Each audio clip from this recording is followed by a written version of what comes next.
Okay, Phil, a question that we get often and we got for this session is I'm a beginner and I'm not sure where to start. How can a beginner decide what level to start at and be able to do sprint date successfully? That's a great question. And we hear that all the time.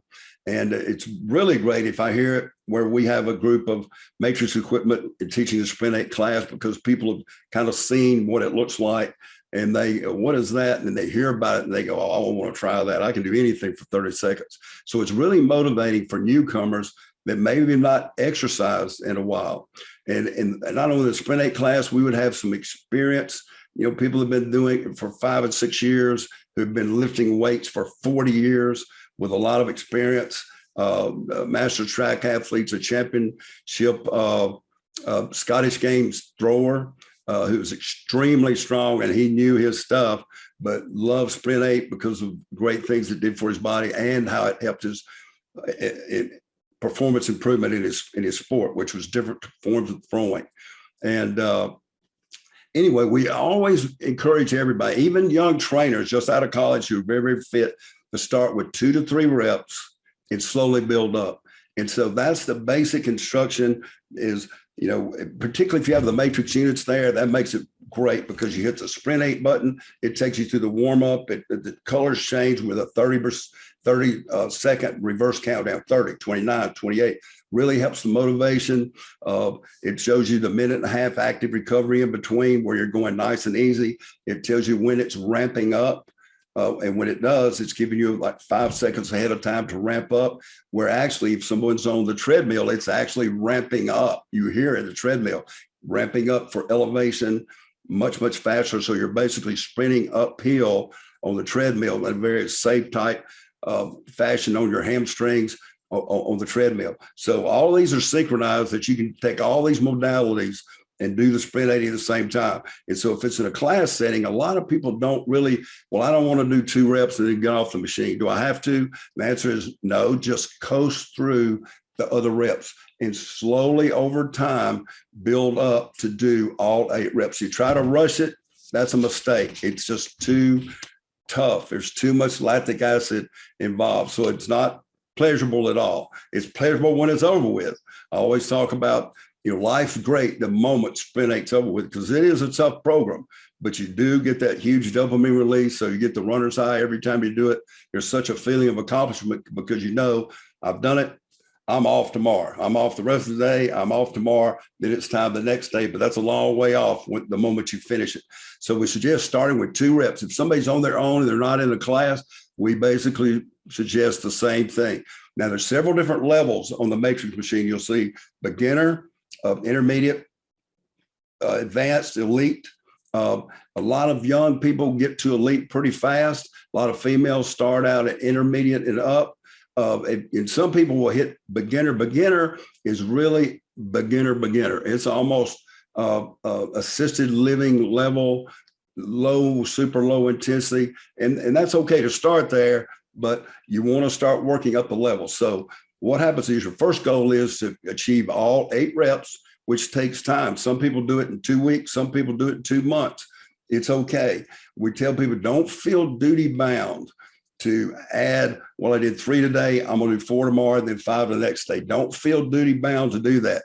That's too much. If you do 3 the first day and you're comfortable with that, just stick with 3 and your body will tell you. It will tell you, simple instruction, but when trainers say that to clients, they all get it. They all understand it. Listen to your body. When you're ready to do another one, add the 4th one. Then over time, add the 5th one. And you'll be at 8 before you know it. And a lot of times we'll see young trainers coming in, hey, can I do the sprint 8 class? I've heard it's a great workout. Yeah, jump on in. By rep number 3 or 4, even if they're fit, they have to get off the machine because they're not anaerobically fit. So we're getting people fit, not just aerobically, but anaerobically. And that is huge this day and time. Every year you hear about somebody running a marathon dying. What happens is they get in that marathon, they try to speed it up. It's a really hot day. So they get anaerobic and they're not conditioned for it. So when we recruit all three muscle fiber types, that forces the heart to oxygenate a lot more muscle than running slow. And so you get into the aerobic mechanism very, very quickly. So we're conditioning the heart muscle aerobically and anaerobically. You're also recruiting all three muscle fiber types. So you get stronger. So when you need that extra fiber to kick in to help you propel a movement to be stronger, it's there because it's getting stronger. And then on top of that, you're making a lot more mitochondria. The ATP producing mitochondria is the source of energy in our body. So when people say, I want energy, let me go grab a cup of coffee. Real energy in the body comes from your mitochondria that produces ATP. And the number one way to do that, it's clear in the research back to 1982, Dr. Vedley's research shows that you can double the amount of mitochondria in your muscle cells in a short amount of time when you do it 95% or greater intensity. So what we're always teaching these pieces of it, so people are encouraged that, when I do Sprint 8, good things happen and they get stronger. They feel the extra energy during the day. So the next time they come in, I want to get another one. And that's great, have that attitude, but we encourage people just to do those 2 or 3 starting, stick with that until your body says, I'm ready to add another. That next one's going to be tough, but then a couple of weeks later, it's not tough. You need another one. But if you ever think you need to do more than 8 reps, you didn't do it right. In 30 years of promoting Sprint 8, I've never had anybody get on number 6 and say, I think I'm going to do 9 today. It never happens because it is pushing your body to the absolute max, 20 minutes, 3 times a week. And of that 20 minutes, only 4 minutes is super high intensity. And you get a whole minute and a half to go nice and easy in between the reps to recover. And how would you recommend someone, because the Sprint 8 program, someone can look at their sweat score. And I know that's calculated on some, kind of complicated metrics and things like that. But from just a simplistic, look at it, how can someone track their sweat score to make them progress through the program and understand maybe when it's time for them to go up a level, or maybe even a full, like from intermediate to advanced? The sweat score is just a great measurement. When I initially saw it, I wasn't really sure how it was going to work. And man, I was wrong. People love the sweat score. The sweat score is tied to joules, Joules. So it's a true measurement of power like watts. It's just an easier number to relate to. During the Sprint 8, if you looked at watts, and some people have to, it's different pieces of equipment, but it'll get 500-600 watts during that 30-second sprint.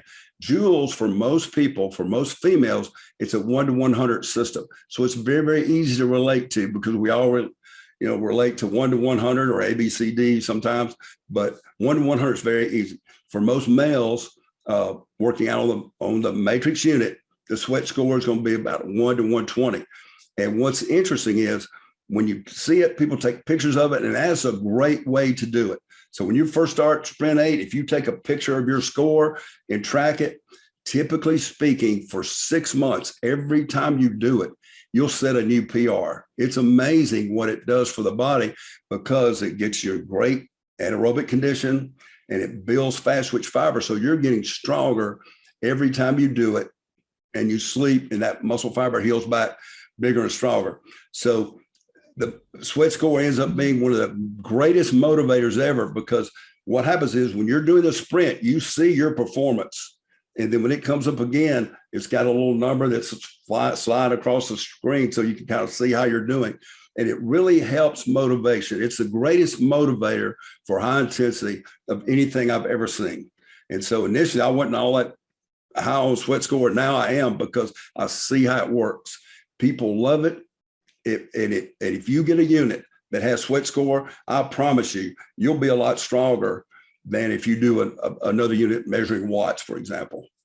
Putting a number on how hard you've been working and being able to track that over time, people are very proud to see that, and be able to put a tangible number on, I've gotten this much better since I've started, just similar to when someone gets a PR and, they run the fastest mile of their life. So can definitely echo what you say in terms of sweat score being a great thing for people to use, to just be proud of their work, but track it too, and know when it's time for them to push harder or and progress forward, and try a new level, or continue to push within the level they're at. And so you see it. I mean, it's when people do it, they may not understand the measurement when they first do it, but after a couple of times, it's like, you got it. You know what it is. It helps you get to that next level. And typically speaking, when you see those numbers, all 8 pretty much in the same line, that's when you need to go up to the next level of intensity. So whatever level you start at, if you see it doesn't have to be perfectly straight, but if you see a straight line of performance for all 8 reps on your sweat score, then it's time to go up. So if you're on intermediate level 5, because each of the main levels have several different breakdown levels by numbers. So it's like 5, 6, 7, and 8. So you'll see those in there. It's time to go up that next level. And then probably the perfect challenge rep for sprint 8 would look something like the first 5 reps would be pretty straight. And then your last 3, no matter how hard you're trying, you're trying to make it, get all of them up there, but then they just start dropping. That is the perfect challenge rep to stay on until the tail catches up and you got a straight line. Then it's time to go up to the next level of intensity. If you go on vacation, you want to drop back a couple and probably do 4 to 5 reps if you're gone 2 weeks, because you lose a lot of mitochondria. You gain it quickly. Cabal's research shows in 2 weeks' time, you can double endurance capacity, and that's directly related to the amount of mitochondria in your muscle cells. So you can double your mitochondria quickly, but you also lose it quickly. So if you're taking a 2-week vacation and don't get a chance to do sprint 8, when you come back, don't be shocked how much anaerobic conditioning you lost in that period of time, because it comes and goes very, very quickly. So what we suggest is when you're coming back from like a 2-week vacation is drop back to 4 to 5 reps, drop down to 2 or 3 levels, spend about a week building back up. As much as 2 weeks sometimes it takes to get back where you were, but then you'll be right back. That's great advice, because I think a lot of people would think that they could start right where they left off and hope that they're feeling even more fresh. But the last thing you want is to injure yourself and not be able to work out for a couple more weeks. So that's great. And I'm one of those guys. I always think I can go back and come right back and hit it, but man, every time I do that, it's a mistake. You always have to drop back, be smart about it. Otherwise, you're setting yourself up for a little failure, because you just can't come back when being off for 2 weeks on vacation on sprint 8. You can for long slow, but you can't do that on sprint 8.